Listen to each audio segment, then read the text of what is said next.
পাখির চোখ ২৬ আর তৃণমূলের নজর চা বলয়ে। তাদের হাতিয়ার মাদারিহাট মডেল।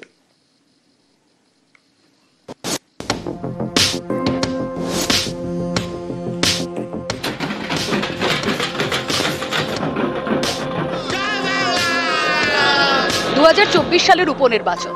এই ভোটেই প্রথমবার আলিপুরদুয়ারের মাদারিহাট বিধানসভা আসনে জিতেছে তৃণমূল। চা বলয়ের এই আসন জয়ের পর উত্তরবঙ্গে কোমর বেঁধে নামছে ঘাসফুল শিবির। তাদের হাতিয়ার মাদারিহাট মডেল। ২৬-এর বিধানসভা ভোটের লক্ষ্যে ২৫-এর শুরু থেকেই কোমর বেঁধে ময়দানে তৃণমূল। মানে জানুয়ারি ২০২৫-এ যে প্রক্রিয়া শুরু হবে এটা চলবে একেবারে বিধানসভা অবধি। উত্তরবঙ্গের বেশ কিছু বিধানসভা আসনে চা শ্রমিকদের ভোট বড় ফ্যাক্টর, যেমন মাদারিহাট। সম্প্রতি বিধানসভা উপনির্বাচনে এই মাদারিহাট বিধানসভা আসনটি বিজেপির থেকে ছিনিয়ে নিয়েছে তৃণমূল। মাদারিহাটে যেভাবে ঘাসফুল ফুটেছে সেই মডেলকে সামনে রেখেই উত্তরবঙ্গে বাকি চা বলয় এলাকার আসনে ২৬-এর বিধানসভা ভোটে জিততে চাইছে তৃণমূল।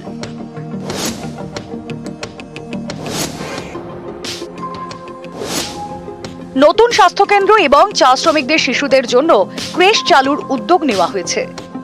পাশাপাশি চা শ্রমিকদের প্রভিডেন্ট ফান্ড ও গ্র্যাচুইটির সমস্যা নিয়েও পথে নামছে তৃণমূল।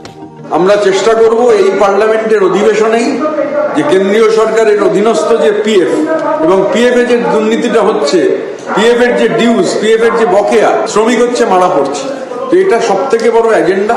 ১৫ তারিখ পিএফ অফিস ঘেরাও করব আলিপুরদুয়ারে। ১৬ তারিখ ঘেরাও হবে হচ্ছে জলপাইগুড়ি রিজিওনাল পিএফ অফিস। ২০১৯ সালে উত্তরবঙ্গের চা বলয় এলাকার ৪৮৩টি বুথের মধ্যে ১৫টিতে এগিয়েছিল তৃণমূল। ২৪-এ যা বেড়ে হয় ২৪৪। এরপর উপনির্বাচনে মাদারিহাট বিধানসভা কেন্দ্রে জিতেছে তৃণমূল। অনেকের মতে চা শ্রমিকদের জন্য নানা প্রকল্পই মাদারিহাটে ডিভিডেন্ড দিয়েছে তৃণমূলকে। এই মডেলকে সামনে রেখেই ২৬-এর ভোটে বাকি চা বাগান এলাকায় তারা ঘাসফুল ফোটাতে মরিয়া।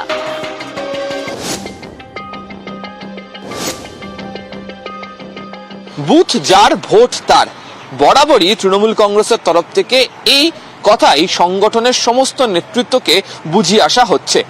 চা বাগান উত্তরবঙ্গের আসন দখলের ক্ষেত্রে অন্যতম গুরুত্বপূর্ণ একটি জায়গা। সাম্প্রতিক সময়ে বিজেপি এই চা বাগানের ফল ভালো করাতেই উত্তরে তাদের ফল ভালো হয়েছে।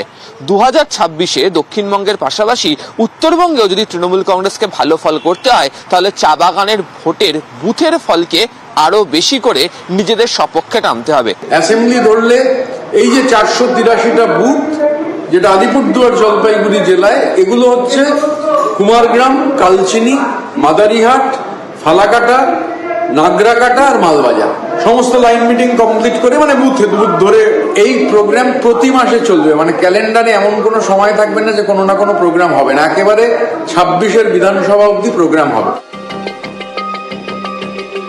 নতুন বছরের শুরু থেকেই ২০২৬-এর বিধানসভা নির্বাচনের আগে পর্যন্ত এই রাজনৈতিক কর্মসূচি চালিয়ে যাওয়ার সিদ্ধান্ত নিয়েছে তৃণমূল কংগ্রেস।